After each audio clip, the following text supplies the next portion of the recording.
Advocate Credit Union Broadcast Center. I'm GoLocal News editor Kate Nagel. Would like to welcome my first guest, as we usually do, check in down at the University of Virginia with Professor of Political Science Jennifer Lawless. Thanks for joining us. Of course. Plenty going on up here, that's for sure, with the election just a week away now, but clearly national politics, Jennifer, dominating the national stage.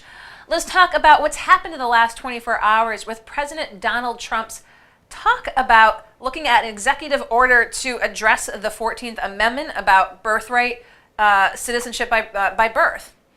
Right. This is the latest in Donald Trump's anti-immigration rhetoric, and it actually happened somewhat unexpectedly, I think, during an interview with Axios, where it seemed like the people interviewing him were also somewhat struck by the fact that he had been considering using an executive order to end birthright citizenship. And the background here, of course, is that the 14th Amendment says that anybody born on U.S. soil is automatically a citizen, regardless of whether their parents are. And Trump thinks and said during this Axios interview that it makes absolutely no sense, and why, just because you happen to be born here, should you get citizenship and all of the rights associated with that for 85 or 90 or 100 years. The question, of course, is, can he find even one constitutional scholar who believes that you can undo an amendment with an executive order? Trump seems to think so, but I think pretty much every lawyer out there believes no.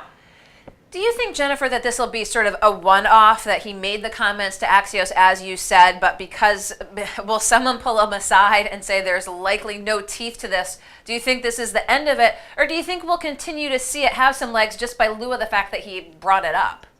Well, I think that in some ways Republican strategists really like this idea heading into the midterm elections, because we know that Trump's Republican base is really, really excited about ending all types of immigration, whether it be legal or whether it be keeping undocumented workers from being able to stay in the country. So this is a way to fire up that base. Republican elected officials, including Paul Ryan, have begun to distance themselves from this kind of rhetoric because it's certainly not going to be helpful for people in the middle.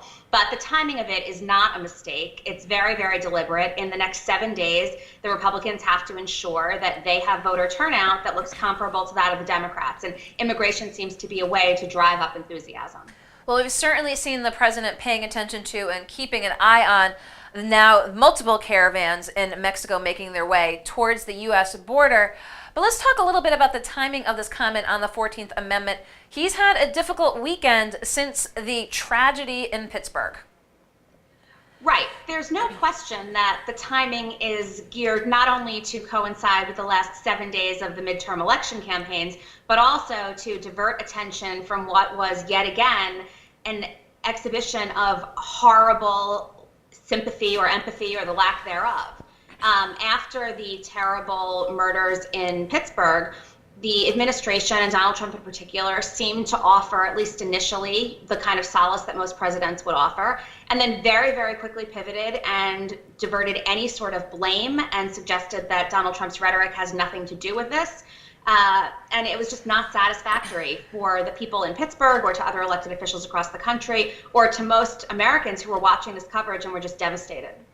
Now, it came on the heels, this news cycle that we see, the violence and the political rhetoric, obviously the pipe bomber being apprehended and being being pro-Trump.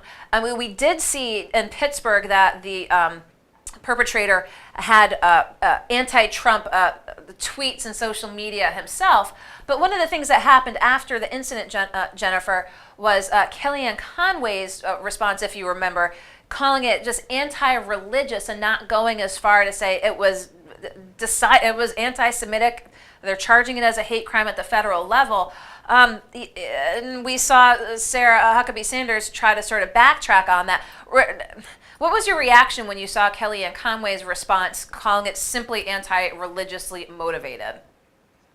Well, beyond the fact that it was completely ridiculous as a statement, my general response was this is a way for the administration to try and separate Donald Trump's statements about being a nationalist just a week ago to overt acts of anti-Semitism. Because despite the fact that a lot of people claim that Republicans who were supporting Trump claim that Trump's type of nationalism is really just a sense of patriotism, the average person out there understood that it invoked Nazi memories, and it suggested a type of ethos and ideology consistent with Nazism.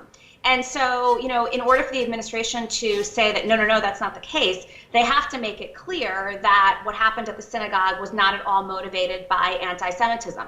It's very difficult for them to do that, given that allegedly the shooter said when he was being treated in the hospital, we have to get rid of all the Jews. That's not anti-religious, that's anti-Semitic. And Sarah Huckabee Sanders' damage control following Kellyanne Conway's comments, pointing to the Judaism in the Trump family with his children and grandchildren.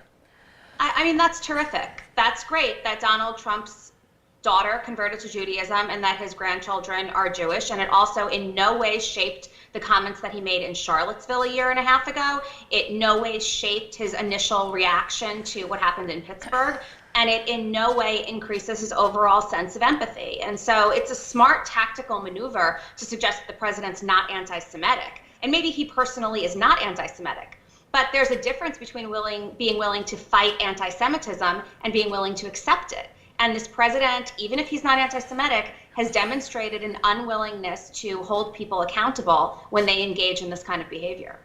And let's talk about the president's visit to Pittsburgh. At least one of the victims' families refused to meet with the president. And let's talk about the rest of the Republican leadership distancing themselves from Trump. Right. I've got to say that this, to me, is one of the most remarkable moments we've seen in this administration. It's almost unheard of to think that a president would offer to go and convey his sympathy after a national tragedy. And the mayor of Pittsburgh over the weekend on the Sunday morning shows replying to that offer by saying, I don't know, we have to talk to the families. If Barack Obama or if George W. Bush or if Bill Clinton or if Ronald Reagan or George H.W. Bush had said that they were planning on mourning with families amid or in the aftermath of a terrible tragedy, that would have been expected. Now we've reached a point in time where at least one of the families does not want the president there, likely because they associate him with the violence. The Republican leaders have basically said that they already had really full schedules, but I think part of it is that they don't want to be on tape standing next to him when he might say something that can be construed as anti-Semitic or lacking in empathy or anything else. It's one thing not to hold him accountable by denouncing the kinds of things he says. It's another thing to be standing next to him while he says it. And there, a lot of the Republican leaders seem to have drawn the line. Now, speaking of lines, clearly walking a fine, if not a finite one, as you mentioned, 7 days now to the election, and the number of rallies that the president himself is involved in goes along with the territory of it being election season. But we've seen some pushback, and it was by Pharrell in the use of his song Happy at one of the rallies. So on one hand, you have a president trying to energize his base, and on the other hand, you had the greatest incident of anti-Semitism in this country. I mean, what do you do? You don't play the song Happy at the end of the rally, right? So, I mean, there are ways to continue on the campaign trail even amid national tragedies. Most candidates opt not to do it. Most candidates take a break.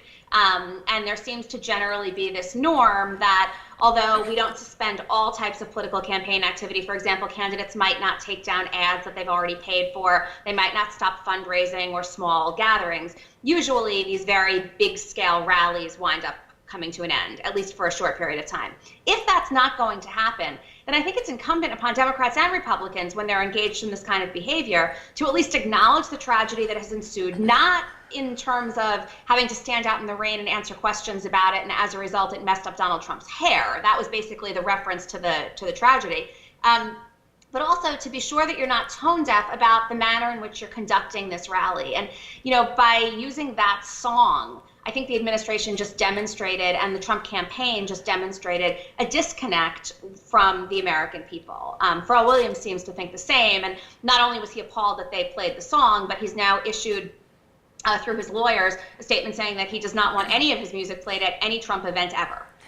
It is interesting. We oftentimes do see musicians make those statements as it pertains to a political elected official or candidate, but in this instance, within the national tenor of what the country is going through right now. So, Jennifer, a week to go until Tuesday. As we always say, politics can change on a dime, a 24-hour news cycle, but what are we keeping an eye on the next 7 days?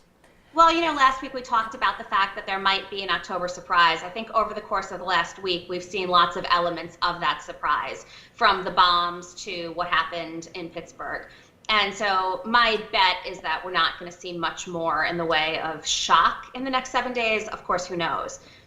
But what that really means then is that it's a turnout game. And given these circumstances, are the Republicans now more energized than they might have been? Because Donald Trump now is able to rally around anti-media messaging. He's able to rally around immigration, and that might be what the Republicans need in some of these districts. So we'll see. Early voting in Texas, though, for example, suggests the opposite.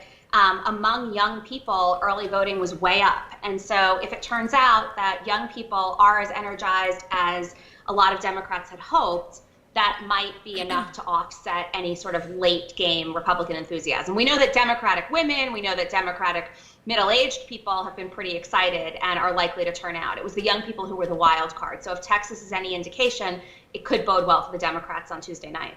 Well, we're going to continue to keep a close eye on national and local politics moving up till Tuesday. Jennifer Lawless, as always, appreciate your taking the time to Skype in down from the University of Virginia. Of course. Okay, thanks. Don't go anywhere. We're going to be right back here with our next guest in the Navigant Credit Union Broadcast Center.